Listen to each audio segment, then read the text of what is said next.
Hello friends, তোমাদের সামনে চলে এলাম আবার নতুন একটা রেসিপি নিয়ে।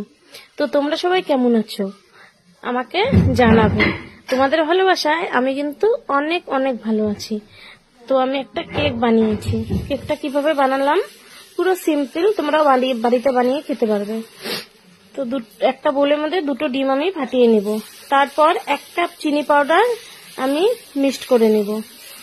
তারপর ওই কাপে 4 ভাগের 1 অংশ সাদা তেল আমি মিক্সড করে নিব।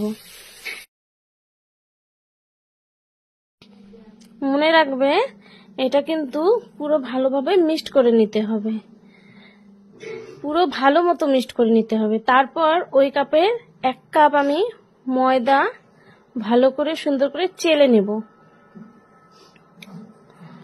তারপর ওই ময়দাটাকে ভালো করে মিক্সড করে নিতে হবে, একদম পুরো স্মুথ করে নিতে হবে। এইভাবে মিক্সড করতে হবে, খুব সুন্দরভাবে মিক্সড করে নিতে হবে এটা। তো এইভাবে মিক্সড করে নেওয়ার পর আমি এখানে অল্প পরিমাণে অল্প অল্প করে দুধ অ্যাড করব। দুধ দিয়ে ভালো করে মিশিয়ে নিচ্ছি। তারপরে আবার দুধ দিয়ে মানে অল্প অল্প যতটুকু লাগে আর কি, পুরো স্মুথ হবে ওইভাবে আমি দুধটা অ্যাড করব। এই দেখো কি সুন্দর স্মুথ হয়ে গেছে।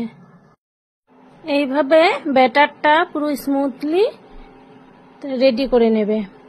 দেখো কি সুন্দর হয়েছে ব্যাটারটা। তো তোমরাও এইভাবে বানিয়ে নেবে।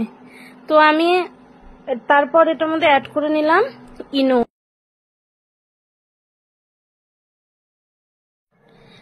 তারপরে ভালো করে আমি আবার মিশিয়ে নেব, ব্যাটারটা যাতে পুরোপুরি সুন্দরভাবে রেডি হয়, ইনো পাউডারটা যাতে পুরো মিশে যায়।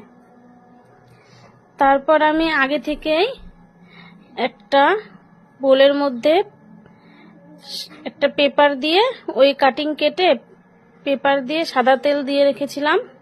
আর এদিকে আমি প্রেসার কুকারটাও প্রিহিটে বসিয়ে দিয়েছিলাম। তারপরে আমি দেখো ব্যাটারটা সুন্দর করে বোলটার মধ্যে সব হাত দিয়ে কেচে আমি ঢেলে দিলাম। তারপরে 2-3 বার আমি এটাকে ঝাঁকিয়ে দিলাম। তারপরে যে কুকারে আমি বসিয়ে দিলাম। এখন আমি লো ফ্লেমে 45 মিনিট কুক করে নেব। এই দেখো রেজাল্ট, কি দারুণ হয়েছে। তো কার কার ভালো লাগলো, খেতে ইচ্ছে করলে আমাদের বাড়িতে চলে আসো।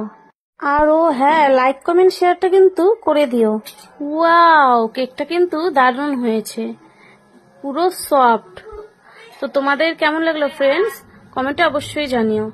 তো আজকের ভিডিও আমার এতটুকুই। নেক্সট ভিডিওতে তোমাদের সাথে আবার দেখা হচ্ছে। Bye bye.